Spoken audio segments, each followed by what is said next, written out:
My name is Clara. I am 30 years old and live in the city of Denver.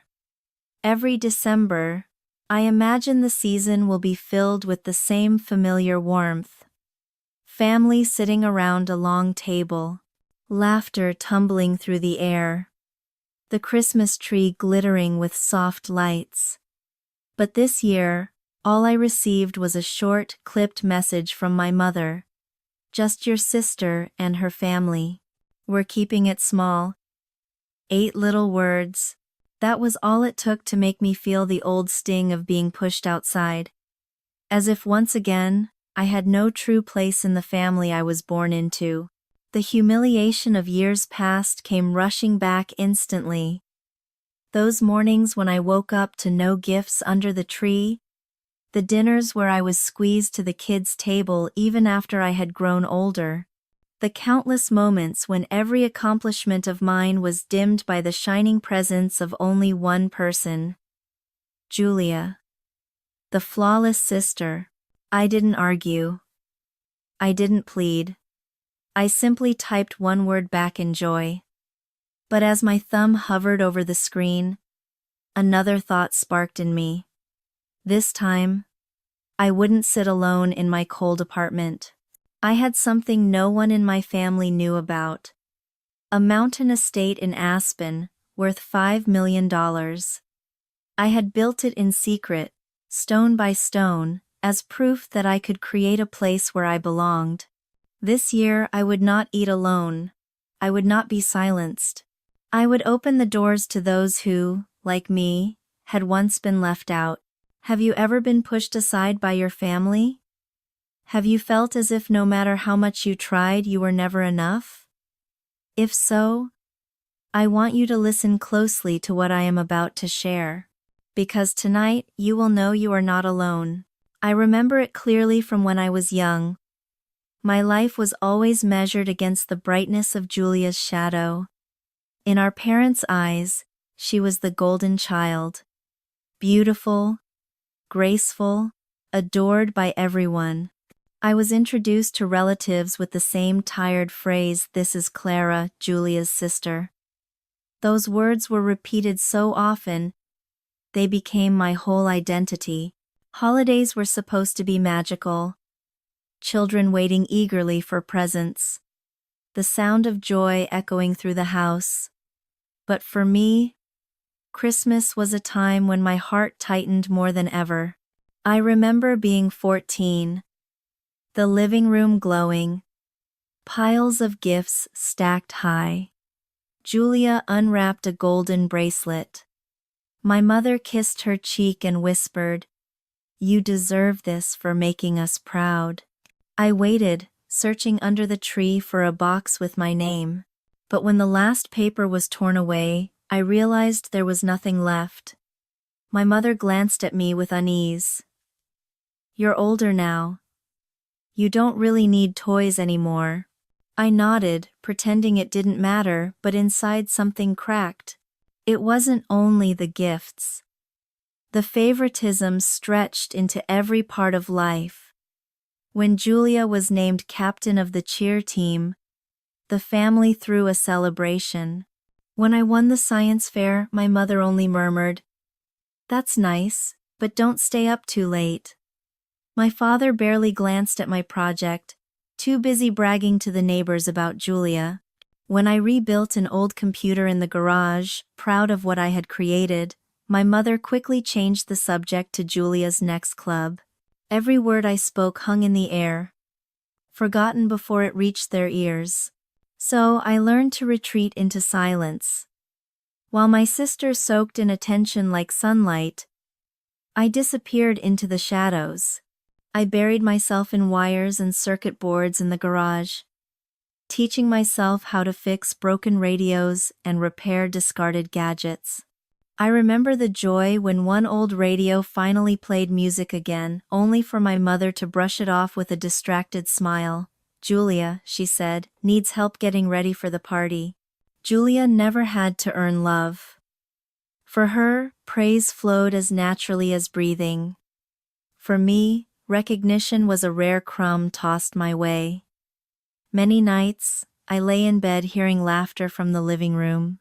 I whispered into the dark, "Am I truly the unnecessary child?" That question carved itself into me, staying even as I grew older.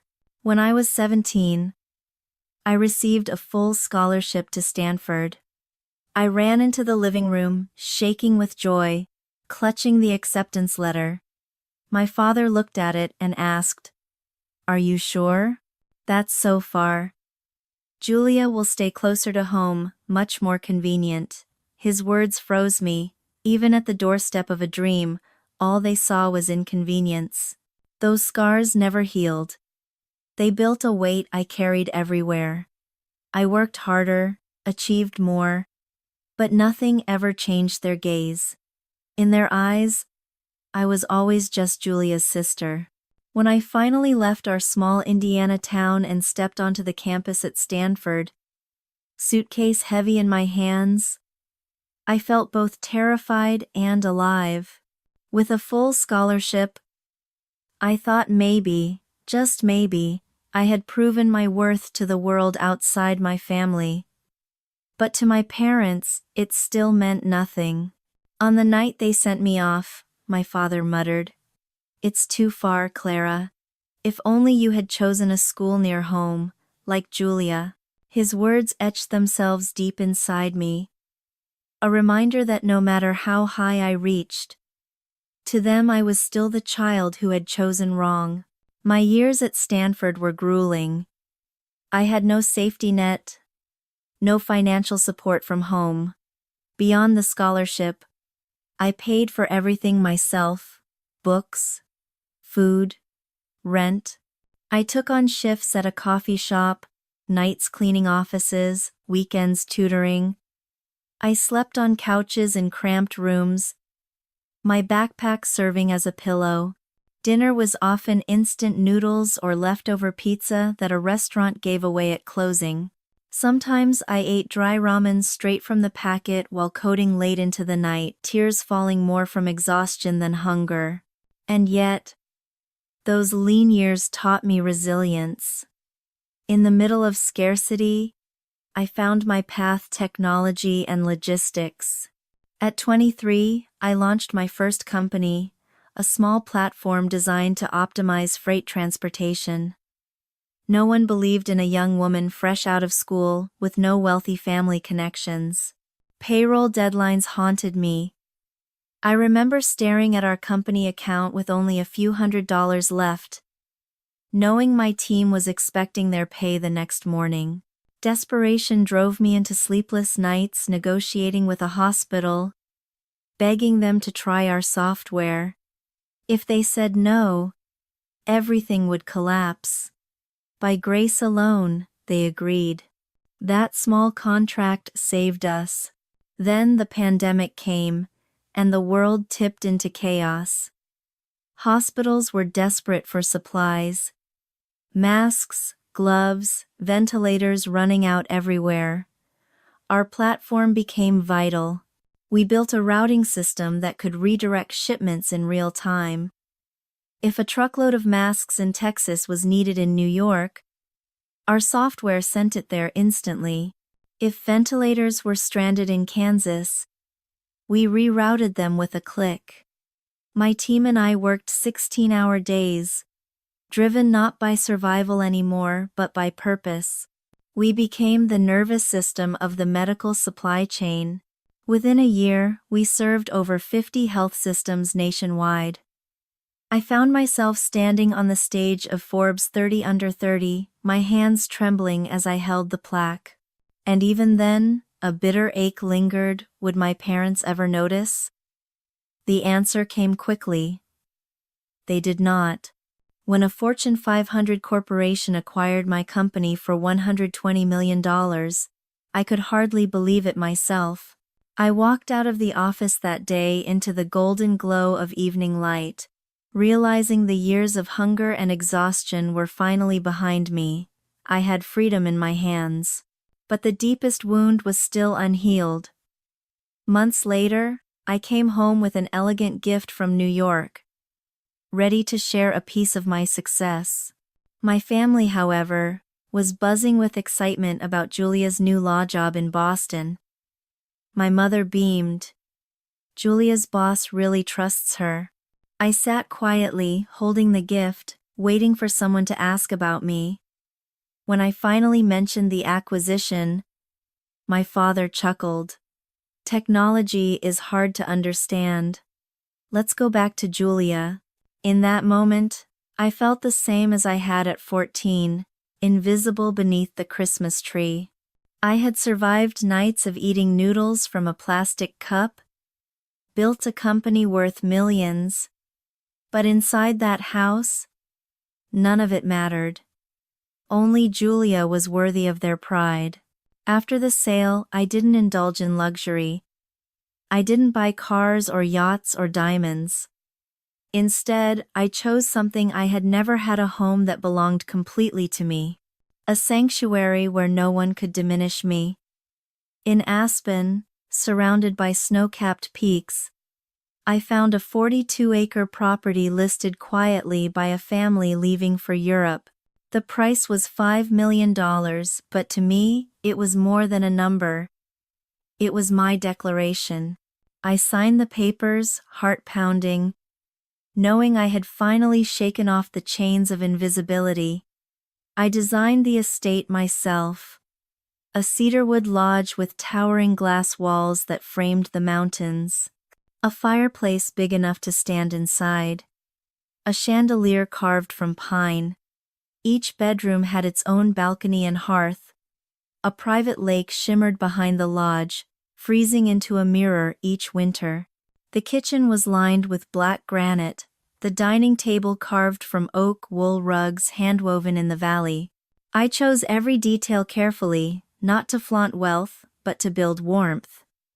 A place where people would feel cherished the moment they walked in. I told no one. Not Julia. Not my parents. Not even close friends. This was mine. My secret.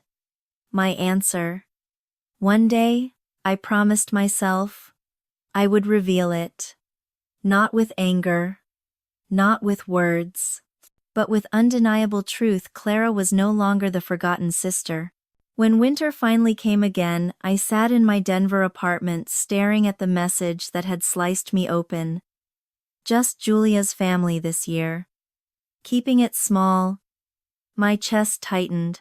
For a moment I wondered, was it only me being excluded? Or had my parents truly trimmed everyone from the guest list? I needed to know. I scrolled through my contacts until I found Rachel, my cousin. She had always been honest, sometimes painfully so. I called, my heart racing like a drum. Clara? She answered, surprised. Calling this late? Is everything okay? I swallowed, then asked, did you get an invitation from my parents this Christmas? Silence hung for a few seconds. Then she let out a dry laugh. No, Clara. My mom got a message. Immediate family only. Meaning Julia and her kids. My chest sank. So it wasn't just me. Even Grandma wasn't invited. Rachel told me she had called earlier. Furious. This hasn't happened in 30 years, she had said. I knew then. This wasn't about closeness. It was about spotlight. Every holiday had become Julia's stage. When she had her first baby, Christmas turned into a celebration of her little angel. When she landed the law job, the gathering became her showcase. And now, my parents no longer needed anyone else. Julia alone was enough for them. But something inside me shifted. I didn't want to sit alone, feeling the old sting. I had a mountain lodge, vast and waiting. I could create a new kind of Christmas, one where everyone had a seat. I texted Rachel. If you want, bring your family to Aspen. I'll handle everything. Her reply was instant. You have a ranch? Let me ask Mom. 20 minutes later, Rachel called back, her voice alive with excitement. "We're in. And some of the cousins will come too." One by one I reached out. Eli in Chicago, who had long stopped attending Christmas because he couldn't stand the favoritism. He laughed the second I told him. "A Christmas not centered on Julia? Count me in." Aunt Marian grew emotional, her voice trembling. "Clara, no one has taken the initiative like this in years, thank you." And Grandma, her voice cracked, but she only said, "Just tell me when to pack." By the next day, I had more than 15 people confirmed. My phone lit up again and again with messages, each one laying another brick in a new foundation. For the first time in my life, I wasn't the one left outside. I was the one opening the doors. I called a chef named Margaret, a woman known in Aspen for her traditional cooking. She stepped into my kitchen, touched the counter, and whispered, "I've never wanted to start cooking in a place so much." I asked her for a true feast. Roast turkey, mashed potatoes with herbs, cranberry sauce, golden apple pie, frothy eggnog.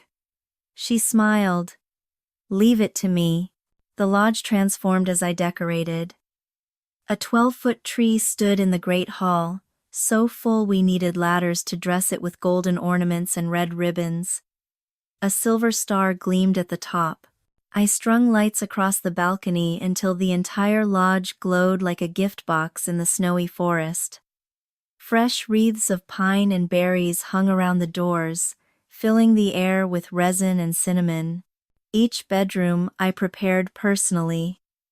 On Aunt Marian's table, I placed historical novels she loved with a note. "Reading is living another life." For Rachel's children, a snowy Lego set wrapped in bright paper. For Grandma, imported herbal tea and a hand-knitted scarf with a note. "So you can sit by the fire without worrying about the cold." Every detail mattered. On the long dining table, I laid a white embroidered cloth, candles scented with cinnamon and vanilla, crystal glasses glinting in the firelight. I hired young musicians from town to play soft carols. On the terrace, I stacked logs high for a bonfire, where mulled wine would warm frozen hands. In the library, a puzzle table waited for both children and adults. In the entertainment room, velvet sofas faced a wide screen, ready for classic Christmas films. Popcorn bowls and marshmallows waited for little hands. I wanted no one to feel overlooked. Not even for a moment. The night before everyone arrived, I stood alone in the great hall. The tree shimmered. The fire roared. I sank into a chair, heart beating with a mix of nerves and peace. For the first time, I didn't feel like the forgotten child. I was the host, and in the morning, Christmas would finally belong to all of us. By morning, snow dusted the cedar steps and railings, sparkling like tiny stars. In the kitchen, Margaret and her assistants were already moving swiftly, filling the air with the scent of butter, thyme, and cinnamon. Tom, the caretaker, walked the halls with his radio clipped to his belt, making sure the fireplaces were stocked with fresh wood. I added the last touches myself, straightened the silver star atop the towering tree, adjusted the ribbons, lit the candles on the great table. Every corner of the house pulsed with warmth, waiting for life to arrive. The first car crunched up the snowy drive. Rachel stepped out, coat collar pulled tight, eyes wide with wonder.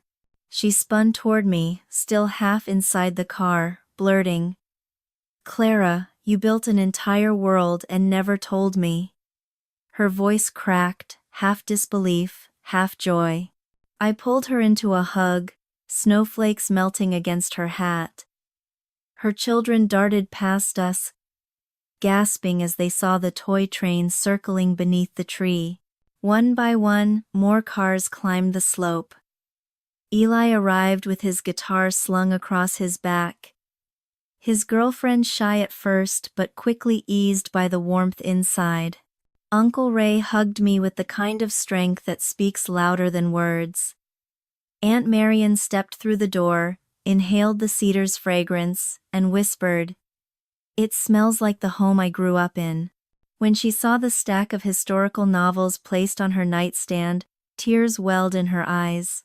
The house filled with footsteps, coats coming off, voices rising, scarves exchanged for warm mugs, children running down the halls.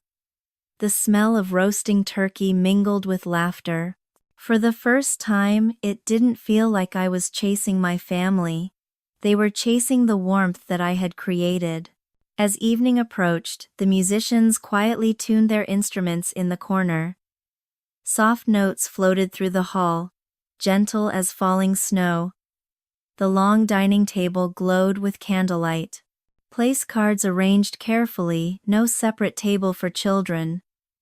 Everyone sat side by side, as equals. I placed Grandma near me in the middle, away from drafts, surrounded by warmth. When Margaret carried in the golden turkey, brushed with butter and herbs, the entire table leaned forward instinctively to breathe it in. I handed the carving knife to Uncle Ray, because the steadiness of his hands made everyone feel secure. Platters of mashed potatoes, bowls of cranberry sauce, roasted Brussels sprouts dishes, moved from hand to hand. Wine glasses clinked softly.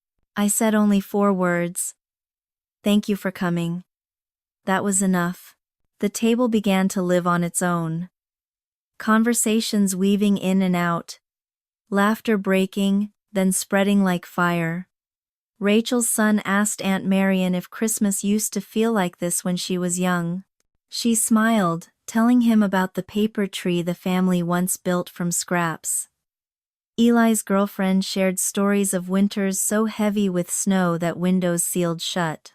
Uncle Ray told of a hunting trip gone wrong that turned into a night of ghost stories. Children leaned against their parents, not banished to another room, but part of the heartbeat of the evening. When Margaret brought out the apple pie, its crust sparkling with sugar, I raised my glass again. The warmth of eggnog seeped through ceramic mugs, softening every face. That was when Grandma placed her hand over mine. Her voice, raspy yet steady, cut through the hum. "Clara, you gave us a real Christmas." For the first time in years, we felt like we belonged. Her words cracked something inside me. Not in pain, but in release. I squeezed her hand, unable to speak, my eyes burning. After dessert, Eli strummed his guitar, beginning Silent Night. The whole table joined, voices unpolished but sincere. Even the fire seemed to quiet itself to listen. When the last note faded, children clapped wildly before racing to the window to watch the snow. Rachel tugged me into the center, insisting on a photo in front of the tree. When Tom snapped the picture, I saw my face, not tense, not forcing a smile, but simply at peace. For the first time, I looked like someone who had found her place. Later that night, we lit the bonfire by the frozen lake. Sparks rose into the night sky, popping like tiny fireworks. Wrapped in wool blankets, family members sipped mulled wine, sharing confessions of how many holidays they had skipped in the past just to avoid the favoritism at my parents' house. Rachel leaned against me, whispered softly, "Clara, for the first time, my kids were sitting in the right place." Her words felt like the closest thing to an apology fate had ever given us. When the last logs on the fire burned low, we drifted back into the great hall. Only the soft glow of candles remained, their flames swaying gently in glass holders. The air was rich with the scent of cinnamon and vanilla.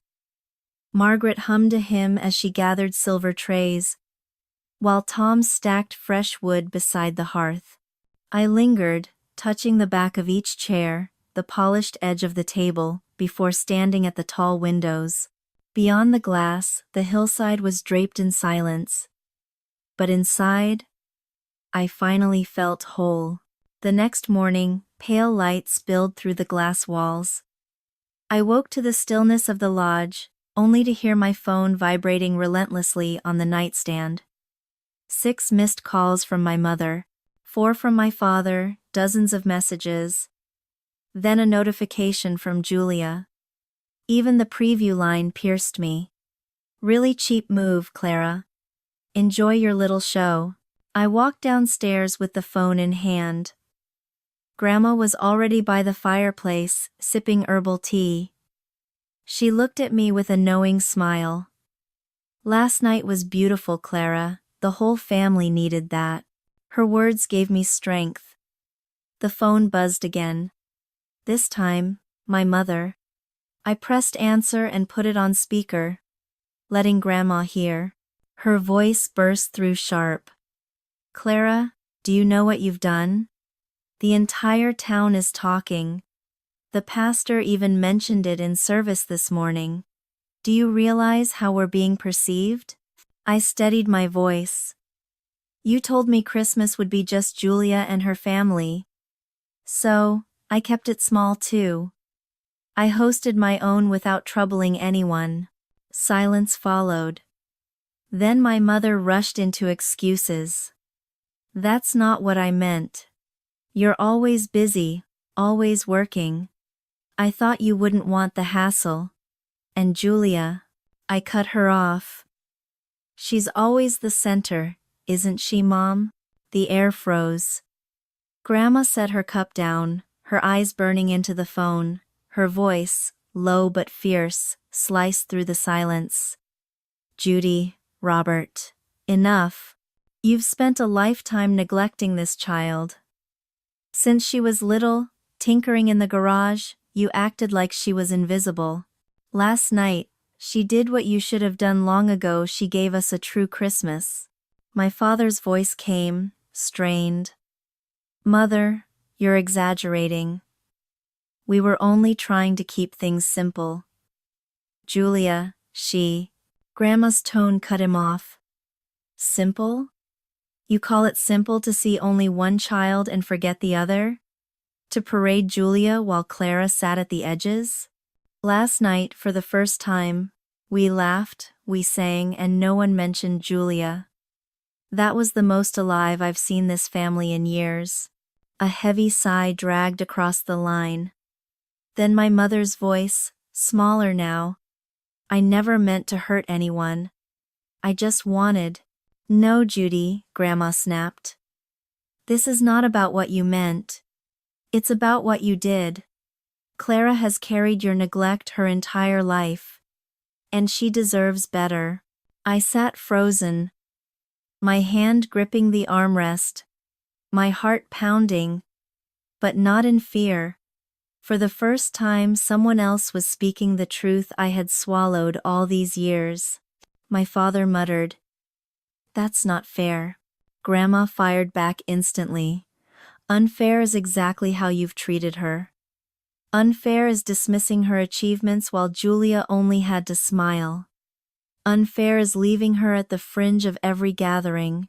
If fairness existed, Clara wouldn't have had to build a whole new table just to feel like family." The line went silent. Only the crackle of the fire filled the room. My chest loosened. I didn't feel the urge to argue. I simply said, "That's enough. We'll talk later if needed." And I ended the call. The weight that had pressed on me for years lifted. Grandma squeezed my shoulder. In her eyes, pride mixed with sorrow. The sorrow of watching her own daughter fail at being a mother. But for me, the moment wasn't another wound. It was closure. A door finally shut. Not long after, my phone buzzed again. But this time, the messages came softly, like gentle knocks. Rachel wrote, "Last night was wonderful. I've never seen the kids laugh so much. Next year, we're bringing gingerbread." Eli sent photos the kids with their Lego sets, Aunt Marion clutching her books, Uncle Ray raising his glass. Underneath, he wrote, "This is family. Don't let this be the last." I stared at the screen, tears rising. For years I had waited for someone to write my name into the family story. Now it was there, plain and certain, Clara. The group chat came alive like never before. Pictures of turkey plates captioned, "Better than any Christmas I've ever had." Videos of Silent Night, sung by our imperfect voices, flooded with heart emojis. Aunt Marion wrote, "This should be a tradition. Clara leads us every year."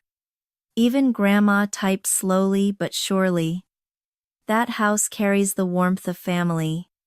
We will return." For the first time, the story wasn't about Julia. It was about us. About me. The lodge settled into a rhythm after Christmas Day. Mornings began with the smell of fresh bread from Margaret's oven, afternoons with children bundled in wool coats sledding down the slopes behind the house, evenings with music humming by the fire. For the first time in decades, family bonds weren't tense, weren't brittle. They were alive, breathing. On the third night, we gathered in the library, books stacked high around us, puzzles half assembled on the oak table. Rachel leaned back in her chair, her cheeks flushed from laughter. "Clara," she said softly, "you gave us something Julia never could. A place without conditions. No spotlight, no competition, just space to be." Her words echoed what I had long buried. That I had never needed grandeur. I had only wanted room to breathe. And now, that room stretched across 42 acres of mountain, filled with warmth. Grandma sat by the fire, scarf wrapped snugly around her shoulders. She spoke with a calm weight, each word landing like a stone. "My dear, this house, it is more than wood and stone. It is proof that you broke free. Your parents built a cage of comparison, but you built a sanctuary. Never let them take that from you." I held her hand, the skin soft and lined, and whispered, "Thank you for seeing me." She looked back, eyes wet with light, and said, "I always did, even when they didn't." Later, when most had gone to bed, I stepped outside. The night was vast, snow blanketing the earth in silence. Stars scattered across the sky, fierce and endless. I breathed in the cold air and whispered to myself, "You are not invisible anymore." As days passed, more photos filled the group chat. Eli teaching the kids chords on his guitar. Rachel's little one tumbling off the sled and bursting into laughter. Aunt Marion curled by the window with one of her novels, tea steaming beside her. Each message reminded me this wasn't temporary. A seed had been planted. On the last evening before everyone left, I called them together in the great hall. The tree still sparkled, though its branches were beginning to dry. The fire cracked steadily.